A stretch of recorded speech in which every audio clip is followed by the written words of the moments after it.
नमस्कार, मैं Sarika media today में आपका स्वागत है। आज आपको गाजा में चल रही लड़ाई की एक ऐसी घटना के बारे में बताऊंगी जिसे सुनकर आपके रोंगटे खड़े हो जाएंगे। हमास की अल कस्साम ब्रिगेड के लड़ाकों ने इस वक्त गाजा में करो या मरो की लड़ाई लड़ना शुरू कर दिया है। इस्लामिक प्रतिरोध आंदोलन हमास की सैन्य शाखा अल कस्साम ब्रिगेड के एक लड़ाके की बहादुरी की तारीफ हर तरफ हो रही है। इस लड़ाके को यासीन 105 लांचर पकड़े हुए देखा गया, जो एक मरकवा टैंक को निशाना बनाने की कोशिश कर रहा था, लेकिन टैंक ने उसे जिंदा कुचल दिया। अल कस्साम ब्रिगेड का ये लड़ाका इजरायली टैंक को निशाना बनाने ही वाला था कि तभी टैंक में मौजूद ऑटोमेटिक गन से उस पर गोली चला दी गई और यह घायल होकर गिर पड़ा। घायल होने के बावजूद ये लड़ाका न रोया न गिड़गिड़ाया, बल्कि उसने खुद को संभालते हुए अपना रॉकेट लॉन्चर उठाया और इजरायली टैंक को चुनौती दी। लेकिन टैंक के अंदर मौजूद इजरायली सैनिकों ने उस पर टैंक चढ़ा दिया। इस घटना की फुटेज आने के बाद लोग उसकी बहादुरी की तारीफ करते नहीं थक रहे। गाजा का यह मंजर इजरायली फौज के सामने फिलिस्तीन के प्रतिरोध की बहादुरी को दिखाता है। क्या है पूरा मामला, विस्तार से समझिए। अल कस्साम ब्रिगेड ने एक बयान में घोषणा की कि उन्होंने खान यूनिस के दक्षिण पूर्व में दुश्मन के एक ठिकाने पर सफलतापूर्वक छापा मारा। हमास के लड़ाकों ने घटनास्थल पर धावा बोल दिया और कब्जे वाले सैनिकों के साथ भिड़ गए।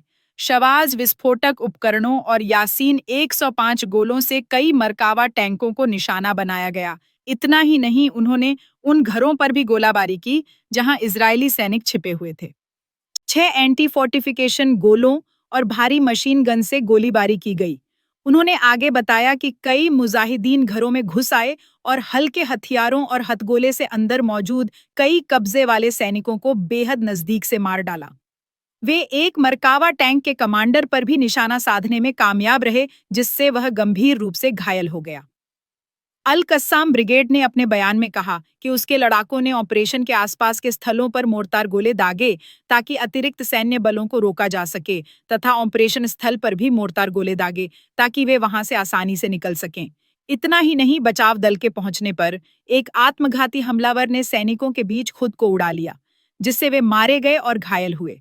सोशल मीडिया पर उस मंजर की भी खूब चर्चा हो रही है, जिसमें घायल सैनिक टैंक का सामना तब तक करता रहा जब तक उसकी मौत नहीं हो गई, और जब वह गोला दागने के लिए तैयार हुआ तो टैंक ने उसे कुचल दिया। लोगों ने लिखा कि युद्ध के मैदान में एक अकेला योद्धा अपनी अंतिम सांस तक विश्व के सबसे शक्तिशाली टैंकों का सामना दुर्लभ दृढ़ता के साथ करता है। यह दृश्य उसकी गंभीर चोटों के बावजूद फिलिस्तीनी प्रतिरोध की वीरता को दर्शाता है। एक अन्य ने लिखा, अंतिम क्षण तक योद्धा की बहादुरी और दृढ़ता की प्रशंसा की तथा इस बात पर जोर दिया कि उन्होंने अंतिम सांस तक लड़ाई लड़ी, जबकि गाजा के प्रतिरोध को संसाधनों और उपकरणों की कमी के कारण कुछ मिनटों के लिए भी कब्जे के बराबर का युद्ध क्षेत्र नहीं मिल पाता। उनमें से कुछ ने कहा, 2 साल के युद्ध और 23 महीने के नरसंहार के बाद अभी भी ऐसे लोग हैं जो ऐसे लड़ रहे हैं जैसे कि यह पहला दिन हो। पहले दिन की ईमानदारी, वीरता, बहादुरी और साहस के साथ। लोगों का यह भी कहना है कि कसम ब्रिगेड के पास समय समय पर परिष्कृत सैन्य रणनीति होती है, लेकिन इजरायली सेना के टोही विमान गाजा के ऊपर 24 घंटे उड़ान भरते रहने के बावजूद वे घात लगाने और परिष्कृत ऑपरेशन करने में सक्षम हैं। अगर देखा जाए तो ये एक छोटा सा वीडियो गाजा में चल रहे युद्ध का मंजर बयान करता है। सीमित संसाधनों के साथ नंगे बदन ये लड़ाके एक आधुनिक और भारी हथियारों से लैस युद्ध मशीन का सामना कर रहे हैं, जबकि दुनिया देख रही है।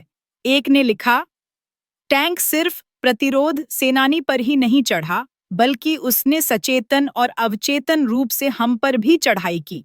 नायक ने अपना कर्तव्य निभाया और उससे भी ज्यादा, लेकिन जहां तक हमारी बात है, मुझे हमारी स्थिति के बारे में नहीं पता।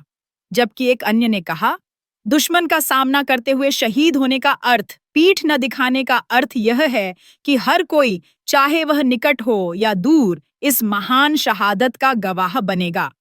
अन्य लोगों का कहना था कि कुचलने का दृश्य कब्जा करने वाली सेनाओं के साथ सीधे संघर्ष को दर्शाता है तथा इजरायल की घृणा और अपराध की सीमा को उजागर करता है। आपकी इस खबर पर क्या राय है? हमें कमेंट करके जरूर बताएं।